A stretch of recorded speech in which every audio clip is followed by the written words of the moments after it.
What happens when arrogance collides with a hidden past? In the heart of a bustling city, a powerful CEO accustomed to getting everything he wants decides to amuse himself by mocking a humble waitress for her supposedly broken English. He smirks, his clients laugh, and the young woman just takes the abuse. But a single careless phrase in German is about to change everything.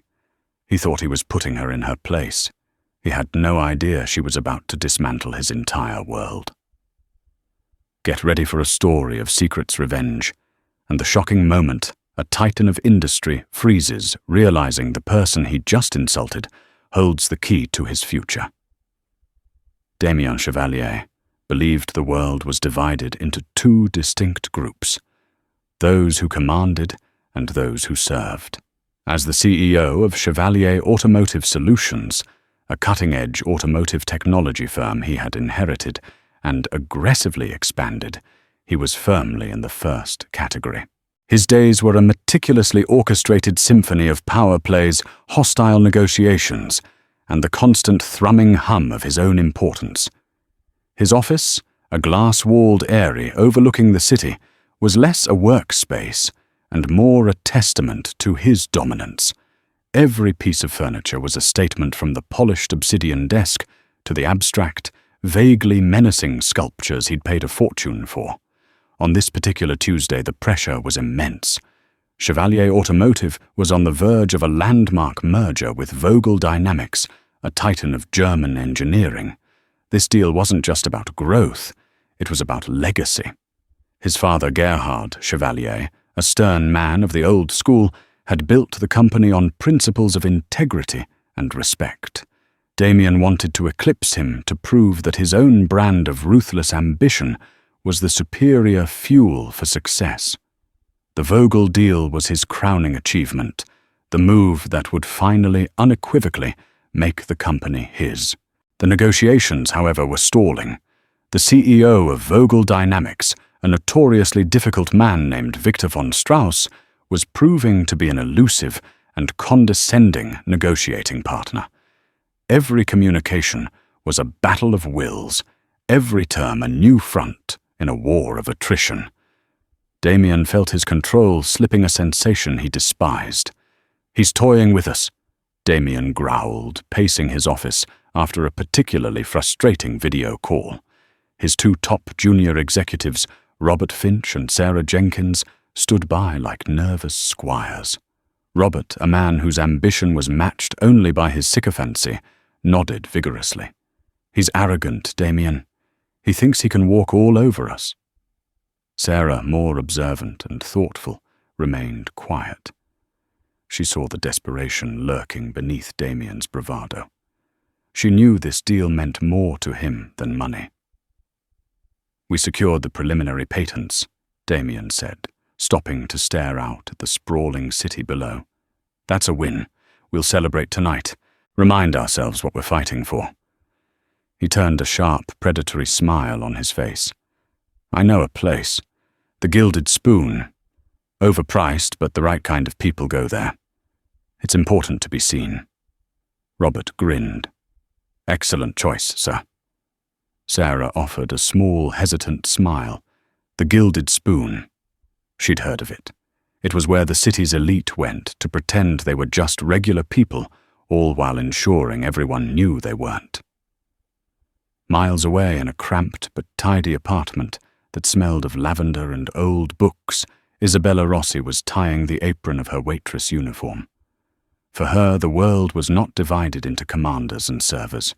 It was divided into before and after. Before, there had been a life of privilege and expectation of manicured lawns and whispered conversations in formal German. After, there was this, a life of anonymity, of aching feet, and the carefully constructed persona of a simple immigrant girl trying to make her way. Her roommate and fellow waitress Chloe was perched on the arm of their worn-out sofa, scrolling through her phone. "Big night tonight, the Henderson said we're fully booked." Isabella finished tying the crisp bow of her apron. "Every night is a big night for Mr. Henderson." She forced a light-hearted tone a skill she had perfected over the past 3 years. More tables means more tips. More tips means we can finally fix the leaky faucet. Or you could finally take that linguistics course you keep bookmarking. Chloe countered, looking up from her screen. Your talents are wasted on remembering who wants sparkling and who wants still. Isabella's smile tightened for a fraction of a second. My talents are perfectly suited for my life, thank you very much. She grabbed her keys. Don't want to be late. The truth was, the waitress job was more than a means to an end. It was a shield. Here she was, just Isabella Rossi from... Well, she was vague about it. Italy, she sometimes implied, letting her last name do the work. Her English was good, but she deliberately kept it imperfect, peppering it with a slight, unidentifiable accent, and occasionally fumbling a complex word. It was a camouflage. People heard an accent and their expectations lowered. They saw a waitress, and they looked right through her. To be underestimated was to be safe. To be invisible was to be free. Her past was a locked room in her mind. She never spoke of it, not even to Chloe. But sometimes at night it seeped out in dreams. Dreams of cold, imposing castles of a man's voice, smooth as silk and hard as steel, speaking German. Es ist dein Schicksal, Isabella. Du kannst ihm nicht entkommen. It is your destiny, Isabella. You cannot escape it. She would wake up with her heart pounding, the ghost of a different name on her lips, a name she had buried. Arriving at the Gilded Spoon, she slipped into the familiar rhythm of the pre-dinner rush, the clatter of cutlery, the low murmur of conversations, the demanding presence of the manager, Mr. Henderson. It was all part of the armor she wore. She was efficient, polite, and unobtrusive. She was the perfect waitress. She was a ghost in the machine of other people's evenings. Tonight she was assigned Section C, the row of plush booths reserved for VIPs. She felt a familiar, low-level dread. The wealthy could be the most demanding and the least respectful, but it also paid the best. As she polished wine glasses, she saw them enter. 3 of them radiating an aura of corporate power that was as tangible as expensive cologne.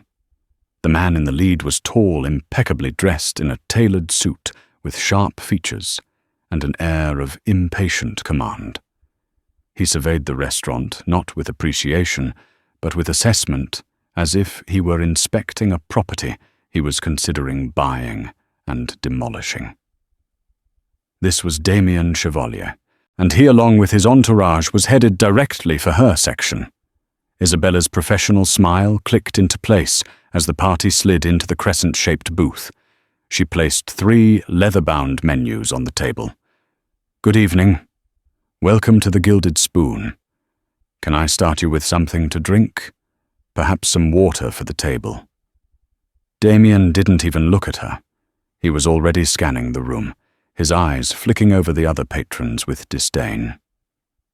Is this the best table you have? He asked, not to her, but to the air in front of him.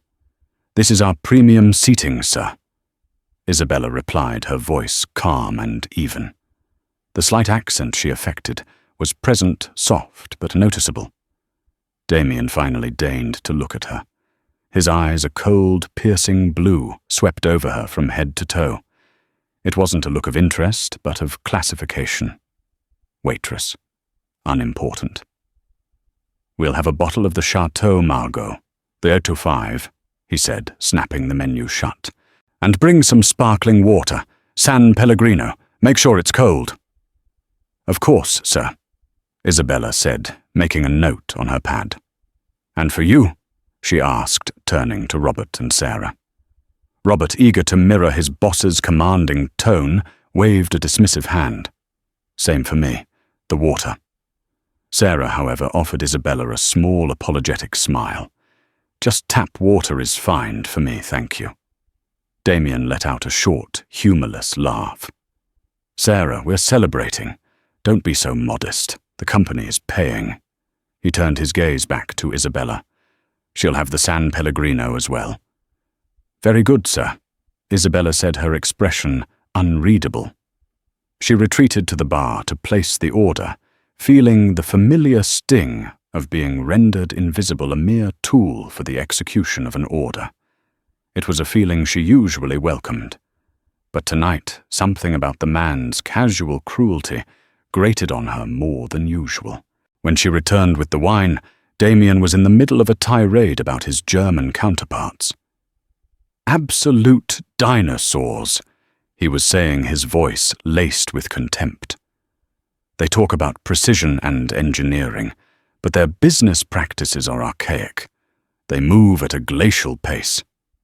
She performed the wine ritual with practiced grace, presenting the bottle, uncorking it, and pouring a small amount for Damian to taste. He swirled the deep red liquid in his glass, held it to the light, and sniffed it with an exaggerated air of a connoisseur. "It'll do," he declared, nodding for her to pour. As she filled the glasses, she couldn't help but overhear their conversation. It was all about the Vogel Dynamics deal. They spoke of patents, of leveraging market position, and of the CEO, Victor von Strauss. The name sent a jolt through Isabella, a tremor so profound she nearly spilled the wine. Victor. It couldn't be. The world was large. There were many Victors. But as Damian continued, the details became more specific. A Munich-based company, a family-run dynasty in engineering. The CIO known for his ruthless tactics and traditionalist views. The room tilted slightly. It was him. Her past wasn't just knocking at the door of her mind. It was sitting in her section, ordering vintage wine, completely oblivious to the ghost in its midst. Her heart began to hammer against her ribs, a frantic bird trapped in a cage. She had to get away from the table. She had to switch sections with someone. She finished pouring the wine, her hands miraculously steady. "Are you ready to order, or would you like a few more moments?" Her voice was a little thinner than before, but no one seemed to notice. "We're ready," Damian said impatiently.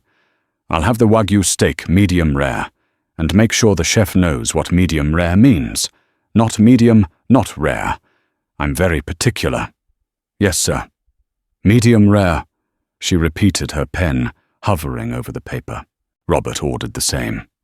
Sarah, looking uncomfortable with the expense, ordered the salmon. Isabella took a small, stabilizing breath. She had to say something to gauge if her accent was working, to push them back into their box of assumptions. The steak comes with a béarnaise sauce. Is that okay for you?" She intentionally stumbled over the French word, pronouncing it béarnaise. It was the opening Damian had been waiting for. A smirk played on his lips. He leaned forward, speaking to her in a slow, patronizing drawl. "It's pronounced béarnaise." He corrected, savoring the moment. "It's French, you know, from France." He looked at Robert, who chuckled on cue. "Don't worry. We'll stick to simple words for you." Isabella felt a hot flush of anger rise up her neck. It was a raw, unfamiliar feeling. For 3 years she had cultivated patience and humility as a survival mechanism. But this man's arrogance, coupled with the shocking proximity of her past, was a toxic combination. She looked down at her notepad, her knuckles white. "My apologies, sir. Béarnaise sauce. I will remember." "See that you do," Damian said, flippantly, turning back to his colleagues. "Honestly, you'd think for the prices they charge here, they could hire staff who have a basic command of the English language. It's just embarrassing." Sarah shifted uncomfortably in her seat, her eyes darting towards Isabella with sympathy. Robert just nodded in agreement, eager to stay in the boss's good graces. Isabella stood there for a moment, invisible again, but this time it felt different. It felt like a deliberate erasure. She retreated to the kitchen, her composure fraying at the edges. She handed the order to the chef, her mind racing. "Victor von Strauss," He's here, in this city, and this pig is doing business with him. She had to pull herself together. She was Isabella Rossi, the waitress. That's all they saw. That's all they would ever see. She took a few deep breaths, plastered the professional smile back on her face, and went back to work, avoiding the booth as much as possible, letting other servers refill their water glasses. But the confrontation was inevitable. The main courses arrived, and it was her duty to serve them. As she placed the large plates on the table, Damian was once again pontificating about his German deal. "The problem is a fundamental cultural misunderstanding," he said, gesturing with his fork. "They have this obsession with formality. It's all Herr Doktor this and sehr geehrte Damen und Herren that. It's inefficient. I told them straight up we do business the American way. Fast, direct, no nonsense." He then attempted to use a German phrase to impress his subordinates, likely one he'd picked up from a business article. "You have to show them you understand their world, but that yours is better," he said smugly. "Like they say, Arbeit macht das Leben süß." He pronounced it horribly, butchering the vowels and stressing the wrong syllables. The phrase itself, "work makes life sweet," was a common proverb, but in the context of his arrogance, it sounded ridiculous. And that was it. The snap, the carefully constructed dam of Isabella's composure, didn't just crack, it burst. It was one thing to be insulted for her fake persona. It was another to hear this pompous fool so casually mangle her native tongue while insulting the very culture he was trying to exploit, a culture she had a complicated, painful, but deeply ingrained relationship with. She placed the final plate in front of Sarah. Then, instead of retreating, she stood straight, her posture changing subtly. The subservient slump was gone, replaced by an elegant, commanding stillness. She looked directly at Damian Chevalier. Her professional smile had vanished, replaced by a cool, analytical expression. "My apologies for the interruption, Mr. Chevalier." She began her English, suddenly perfect. The soft, nondescript accent had evaporated, leaving behind crisp, clear, educated diction. The change was so abrupt that all three of them stopped and stared at her. "Your steak is prepared precisely as you requested, medium rare with a traditional béarnaise sauce. I do hope it meets your very particular standards." Damian's fork froze halfway to his mouth. He stared at her confusion, warring with annoyance on his face. "What did you just—" She didn't let him finish. Her gaze was unflinching. She switched languages, and the sound that came from her lips was not the hesitant murmur of a struggling immigrant. It was the fluid, authoritative cadence of a native speaker, delivering flawless academic, High German. "Verzeihen Sie die Korrektur, aber der Ausdruck lautet Arbeit macht das Leben süß, mit der Betonung auf Leben." She said, her pronunciation impeccable. Pardon the correction, but the expression is "work makes life sweet," with the emphasis on life. She paused, letting the perfectly articulated sentence hang in the air. Robert's jaw went slack. Sarah's eyes were wide with astonishment. Damian was completely still, his face a mask of disbelief. He understood German, of course. He had to for his business. And he understood that what he was hearing was not just fluent. It was perfect. The accent, the grammar, the intonation, it was the German of boardrooms and universities, of old money and deep culture. Isabella took a small step closer, her voice dropping to a confidential, yet cutting tone. Still in German. Außerdem ist es ein recht banales Sprichwort. Wenn Sie wirklich jemanden wie Viktor von Strauss beeindrucken wollen, der, wenn ich mich recht erinnere, ein großer Bewunderer von Goethe ist, könnten Sie vielleicht etwas aus Faust zitieren. Er glaubt, dass Ehrgeiz sowohl die größte Tugend als auch der tragischste Fehler des Menschen ist. Eine Nuance, die Ihnen bei Ihren Verhandlungen vielleicht nützlich sein könnte. Besides, it's a rather banal proverb. If you truly wish to impress someone like Victor von Strauss, who, if I recall correctly, is a great admirer of Goethe, you might try quoting from Faust. He believes ambition is both man's greatest virtue and his most tragic flaw, a nuance you might find useful in your negotiations. She held his gaze for one more second, a silent storm of triumph and terror raging within her. Then the mask of the professional waitress slipped back into place, albeit a more refined version. "Enjoy your meal," she said in pristine English. She turned on her heel and walked away, leaving a crater of stunned silence in her wake. Damian Chevalier, the man who commanded the world from his glass tower, sat frozen, his expensive steak growing cold on his plate. He had just been publicly, expertly, and devastatingly put in his place by a waitress, and he had absolutely no idea who she was. The walk from Section C to the sanctuary of the kitchen was the longest of Isabella's life. Her legs felt like lead, and her blood roared in her ears. The moment she pushed through the swinging doors, she leaned against the cool stainless steel of a prep counter, her breath coming in ragged gasps. Chloe, who was sorting silverware, rushed to her side. "Izzy, what's wrong?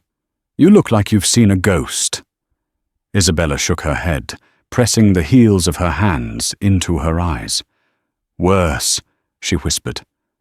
"I think a ghost just saw me." "What are you talking about?" Was it that creep from table 12 again? No, it was the man in the VIP booth, the CEO. She couldn't bring herself to explain the details, the German, the mention of Victor's name. It was too much a breach of the wall she had so carefully built around her life. "I said something I shouldn't have. I was unprofessional." Before Chloe could ask more, Mr. Henderson bustled over his face, a thundercloud. "Rossi, my office. Now." Isabella's heart sank. Of course, the CEO would not take such a humiliation lying down. She had just thrown away her job, her anonymity, her safe little corner of the world, all for a moment of satisfying, reckless pride. She followed Mr. Henderson into his cramped, cluttered office. He shut the door behind them. "What in God's name happened out there? Isabella!" he demanded, though his voice was more confused than angry. "Mr. Chevalier's associate, the one named Robert, came to me. He said you were rude, insubordinate, and that you started speaking German to him." "He was insulting me, Mr. Henderson," she said quietly. "He was mocking my English." "Your English?" Henderson frowned. "Your English is better than half the native speakers I employ. What was he talking about?" Isabella sighed the weight of her long-held deception, pressing down on her. "It's complicated. I have an accent when I'm nervous." It was the best lie she could conjure in the moment. Well, whatever it was, you can't speak to customers like that, especially not a customer like Damian Chevalier. The man could probably buy this entire city block and not notice the charge on his credit card. "I have to let you go, Isabella. I'm sorry. You're a good worker, one of the best, but I can't risk a complaint from him." It was the blow she had expected, but it still knocked the wind out of her. Fired, exposed, she nodded numbly.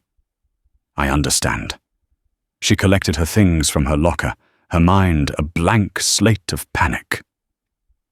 As she was leaving through the back alley, Chloe ran out to meet her. "He fired you. That's insane. I'm going to go give that arrogant jerk a piece of my mind." "No, Chloe, please!" Isabella begged, grabbing her friend's arm. "Don't. It's better this way. Just let it be. I need to go." She hurried away into the night, leaving a bewildered and worried Chloe behind. The sanctuary was gone. The armor was pierced, and she knew with a certainty that chilled her to the bone that this was not the end of it. A man like Damian Chevalier would not just get a waitress fired. He would need to know why he had been so thoroughly outplayed. He would dig, and when he dug, he would find the ghost she had tried so hard to bury. Back in the Gilded Spoon, the atmosphere at the VIP table was thick with tension. The food sat largely untouched. Robert Finch was trying and failing to make conversation, while Sarah Jenkins stared at her plate, a flicker of admiration in her eyes for the waitress who had dared to fight back. Damian Chevalier, however, was silent. He was replaying the scene in his head over and over, the shift in her posture, the sudden shocking clarity of her English, and then the German. It wasn't just the fluency that had stunned him. It was the content. Someone like Victor von Strauss, who, if I recall correctly, is a great admirer of Goethe. A nuance you might find useful in your negotiations. How could a waitress at the Gilded Spoon know Victor von Strauss's literary preferences? How could she so precisely pinpoint the core philosophical conflict ambition versus its tragic consequences that defined his difficult negotiating partner? It was impossible. It was absurd. And it was deeply, profoundly unsettling. His humiliation had quickly curdled into a dangerous, obsessive curiosity. This wasn't a random encounter. There was a story here, a puzzle, and Damian had to solve it. He pulled out his phone and sent a terse text message to a number he kept for special circumstances. The recipient was a man named Arthur Vance, a discreet and ruthlessly efficient private investigator who handled sensitive corporate and personal matters for Chevalier Automotive. The message read, "Restaurant The Gilded Spoon. Waitress Section C tonight. Name Isabella Rossi. Find out everything. I want a full background report. Name, origin, education connections, everything. I want to know who she really is. Priority 1. Total discretion." He put his phone away, the decision made. He finally looked at his team. "The meal's over," he said, his voice flat and cold. He threw his black credit card on the table. "Robert, handle this. Sarah, get the car." He stood up and walked out of the restaurant without a backward glance, leaving his stunned executives and a very expensive uneaten steak behind. He wasn't just a CEO who had been insulted anymore. He was a predator who had caught a scent. The next 48 hours were agonizing for both of them. Isabella stayed locked in her apartment, jumping at every sound, screening her calls, convinced that at any moment a black car would pull up, and a man in a tailored suit would emerge to drag her back to the life she had fled. She explained a sanitized version to Chloe that she had a complicated family history in Germany, and the CEO's comments had hit a nerve, but she couldn't bring herself to confess the whole truth. She couldn't admit that she was once Isabella von Strauss, daughter of one of Germany's most powerful industrial families, and the former fiancé of the very man Damian Chevalier was trying to conquer. Meanwhile, Damian was consumed. He barely registered the daily operations of his company. His mind was on the report he was waiting for. Arthur Vance was the best in the business. The preliminary information trickled in quickly. The first email from Vance was simple subject initial findings. I. Rossi, Damian. Subject's legal name is Isabella Rossi. Current address confirmed. Employed at the Gilded Spoon for 3 years, 2 months. No criminal record. Social Security number issued 4 years ago. Pays taxes. Lives a quiet life. On the surface, she's exactly what she appears to be. Digging deeper into her immigration records. Something isn't adding up. Damian read the email and scowled. On the surface. He knew what lay beneath the surface was the real story. The second email arrived a day later, late at night. Damian was in his penthouse, nursing a glass of scotch, the city lights twinkling below like a conquered kingdom. The notification sound made him sit bolt upright. Subject urgent. Update on I, Rossi, Damian. This is bigger than we thought. The name Isabella Rossi is legal, but it was changed 3.5 years ago. Her visa and immigration papers are expertly forged. Good enough to pass a standard check, but not a deep dive. There's no record of an Isabella Rossi entering the country from Italy or anywhere else. I had to pull some major strings and access international databases. I found her. Birth name Isabella von Strauss. Damian froze the glass halfway to his lips. Von Strauss. The same name as his business rival. It had to be a coincidence. A common German name, perhaps. But Vance's next lines obliterated that hope. Daughter of Klaus von Strauss, founder of the von Strauss industrial conglomerate. Niece of the current chairman. And get this, she was until 3.5 years ago the publicly announced fiancée of Victor von Strauss. The engagement was part of a planned merger between the two main branches of the family, set to create one of the largest private industrial empires in Europe. Then about 4 years ago, she vanished, dropped off the face of the earth. The family gave a story about her needing rest at a private wellness clinic in Switzerland. The engagement was quietly called off a year later. Victor consolidated power on his own. The woman who served you a steak is not a waitress. She's industrial royalty, a runaway heiress who was engaged to the very man you're in negotiations with. She's not just a ghost. She's the ghost in his machine, awaiting your instructions. Arthur. Damian slowly lowered the glass of scotch, his hand trembling slightly. He read the email again, and then a third time. The pieces clicked into place with dizzying speed. Her perfect German, her knowledge of Victor's personality and literary tastes, her quiet confidence, her calculated decision to hide in plain sight, using a working-class persona as the ultimate disguise. It was brilliant. It was audacious. He stood up and began to pace his mind, reeling with the implications. His first instinct was rage. He had been made a fool of by a woman he had dismissed as insignificant. But that was quickly replaced by a different, colder emotion, awe, and then calculation. He had been trying to find a weakness in Victor von Strauss's armor for months. He had deployed teams of analysts, lawyers, and corporate spies, and found nothing. And all along the key, the ultimate piece of leverage, the one person who knew Victor's secrets, his pressures, his vanities, was pouring his wine and taking his abuse for $15 an hour. The humiliation he had felt in the restaurant was nothing compared to the power of the knowledge he now possessed. He held a bomb, and he had two choices. He could use it to destroy her, to expose her to Victor and her family as an act of petty revenge, or he could do something else entirely. For the first time in a long time, Damian Chevalier wasn't sure what to do. His entire worldview, built on a simple hierarchy of power, had been shattered.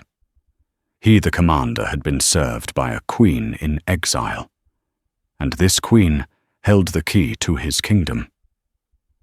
Damian didn't sleep. The information from Arthur Vance's report burned in his mind, rearranging everything he thought he knew about his current predicament. He spent the night poring over old articles about the von Strauss family society pages, announcing the engagement, and cryptic business reports about its sudden dissolution. He saw pictures of a younger Isabella, poised, elegant, but with a haunted look in her eyes, standing next to a smiling, predatory-looking Victor von Strauss. She looked like a beautiful doll in a gilded cage. His perspective began to shift. The waitress he had mocked wasn't just a clever woman with a secret. She was a survivor. She had escaped a life of suffocating privilege, and a man who, by all accounts, was a controlling monster. She had chosen anonymity and poverty over a loveless, strategic marriage. There was a strength in that, a kind of integrity his own life of calculated ambition lacked. His father Gerhard would have respected that. The thought was unwelcome but persistent. The initial impulse for revenge to expose her, to reassert his dominance, now seemed small and vulgar. What would it achieve? A moment of satisfaction, perhaps, but it would also mean showing his hand to Victor, revealing that he had been rattled by a waitress. And more importantly, it would be a waste. Isabella von Strauss was not a weapon to be used for a single, spiteful blast. She was a strategic asset of unimaginable value. But how to approach her? He couldn't send a lawyer. He couldn't summon her to his office. The power dynamic was too skewed, too tainted by his own boorish behavior. If he was to turn this situation to his advantage, he had to do something he hadn't done in years, admit he was wrong, and ask for help. He had to cede control. He instructed Arthur Vance to track her movements, but to keep his distance. The report came back the next afternoon. She hadn't left her apartment since being fired. She was hiding. He knew he had to be the one to go to her, but not to her home. That would be an invasion, a threat. He needed neutral ground. Vance's report mentioned she occasionally visited a small, quiet park a few blocks from her apartment.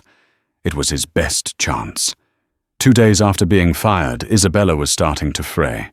The 4 walls of her apartment were closing in. Chloe's worried glances and offers of tea were kind, but they only amplified her own sense of isolation. She needed air. Pulling on a simple raincoat to ward off the persistent drizzle, she slipped out of the building and walked towards the small, unassuming park nearby. It was her thinking place, a patch of green where she could feel anonymous among the dog walkers and office workers on their lunch breaks. She found an empty bench under a large oak tree, its leaves dripping with rain, and sat pulling her hood over her head.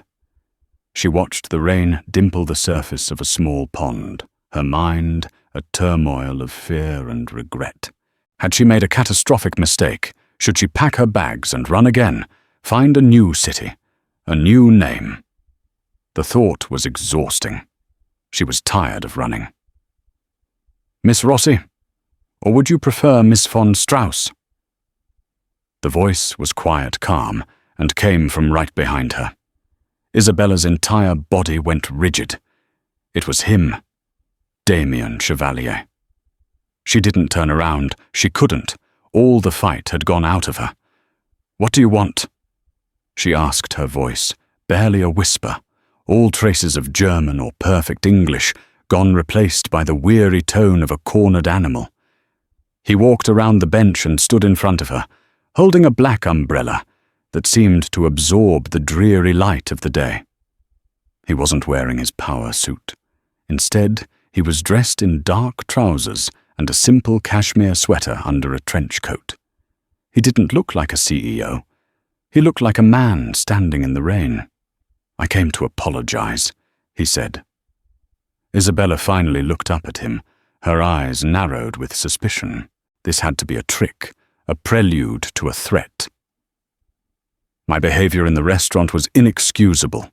He continued, his gaze direct, and to her surprise, free of its usual arrogance. "It was rude, condescending, and I am genuinely sorry. There is no excuse for how I treated you." She stared at him, searching for the lie, the angle. She found none. Just a man offering an apology. It was so unexpected, it left her speechless. "How did you find me?" she finally asked. "I had you investigated," he admitted without hesitation. "I had to know who you were. My investigator is very good at his job." He gestured to the empty space on the bench. "May I?" She gave a slight, hesitant nod.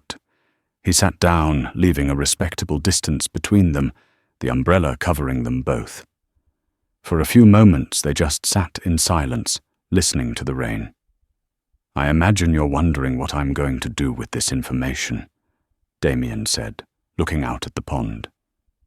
"Expose you to your family. Tell Victor you're here. Use it as leverage." Isabella's heart clenched. "Are you—" "No," he said simply. "That was my first thought, I'll admit.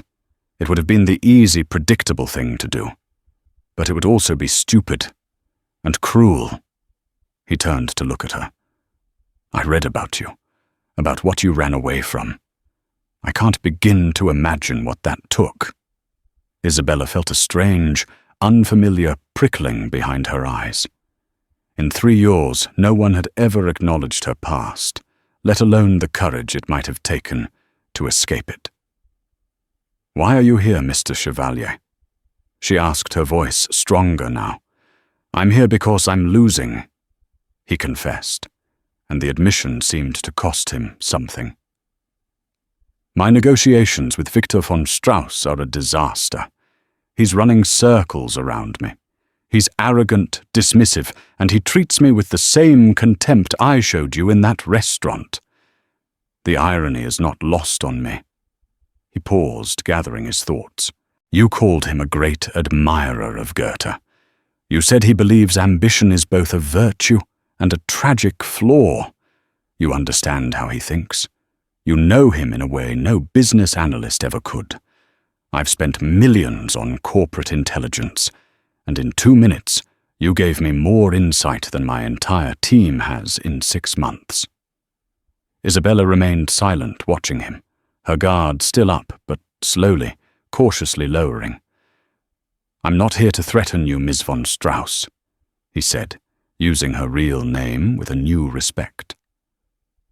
"I'm here to make you a proposition. A business proposition. I'm a waitress," she said automatically, the old reflex kicking in. "Or I was." "No, you're not," he countered gently. "You are the one person on this planet who holds the key to dismantling Victor's strategy. I don't want to use your past against you. I want to hire your mind." He finally laid out his offer. "I want you to work with me, as a consultant. Not for me, with me. Help me navigate these negotiations. Help me understand my opponent. Your insight would be invaluable." "And what do I get out of it?" she asked, her voice sharp and clear. "First," he said, ticking the points off on his fingers, "a salary that will make your waitress tips look like a rounding error. An apartment security, a new life, one you choose, not one you're hiding in.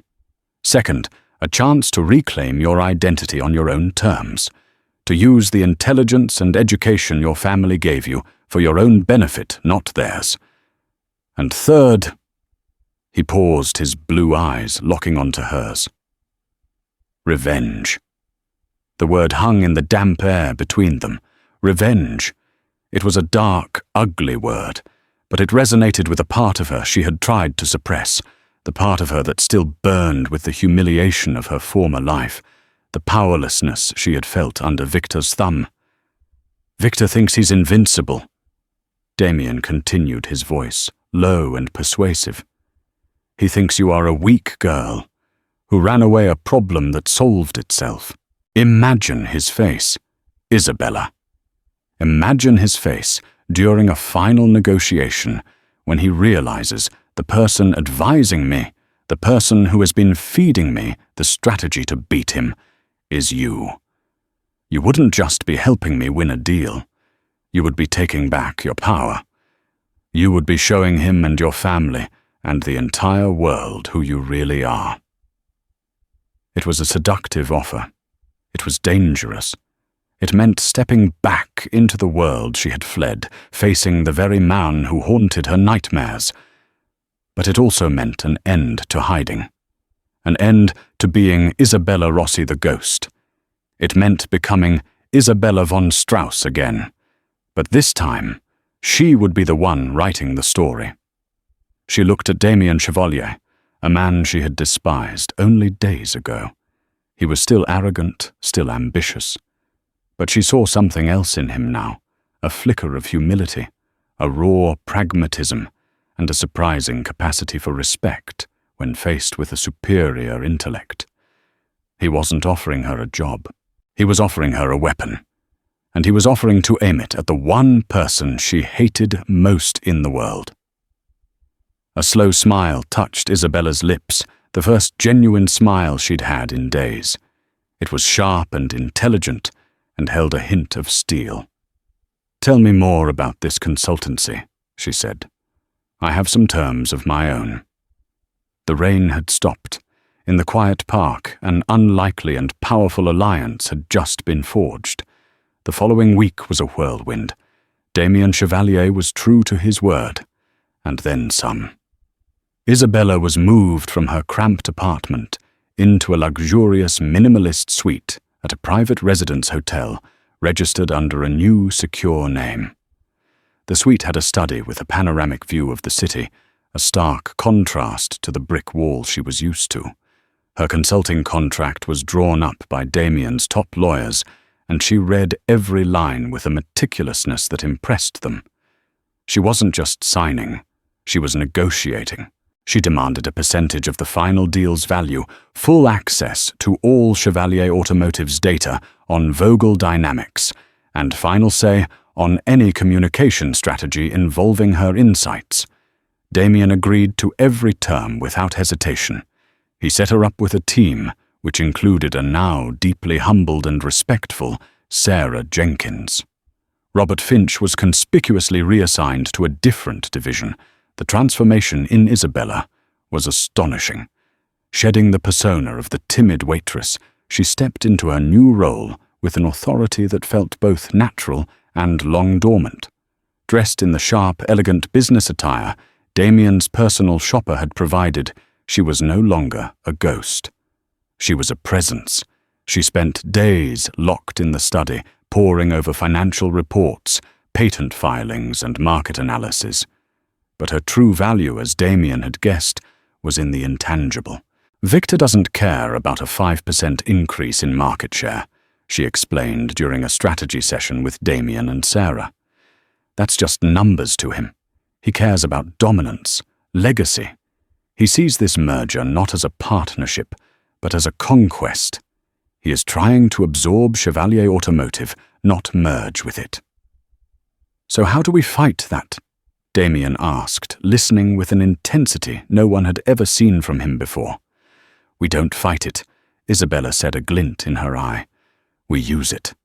Victor's greatest strength is his belief in his own superiority. That is also his greatest weakness. He will underestimate you because you are American and in his eyes unsophisticated. He will never ever see me coming." She crafted a new strategy. It was subtle, brilliant, and deeply personal. They would stop resisting Victor's attempts to dominate the small points of the negotiation. They would concede on minor clauses, feign frustration, and make him believe he was winning all, while building a cage around the one thing that truly mattered: control of the newly formed company's board and future R&D direction. She coached Damian on how to speak to Victor, what phrases to use, what cultural touchstones to reference, not just from Goethe, but from modern German philosophers and obscure economic theorists Victor admired. She was giving Damian the keys to Victor's mind. The day of the final negotiation arrived. It was to be a video conference connecting Damian's boardroom in America with Victor's imposing mahogany-paneled office in Munich. Damian, Sarah, and the legal team were assembled around the large conference table.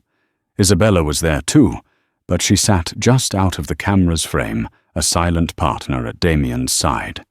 She had a direct audio link and a notepad to pass instructions. The screen flickered to life, revealing Victor von Strauss. He was exactly as Isabella remembered, handsome in a severe aristocratic way, with cold eyes and a smile that never reached them. He was flanked by his own team of stern-looking German lawyers. "Mr. Chevalier." Victor began his English, perfect but dripping with condescension. "I trust you are ready to conclude this matter. My time is valuable." The negotiation began. For 2 hours, Damian played his part perfectly.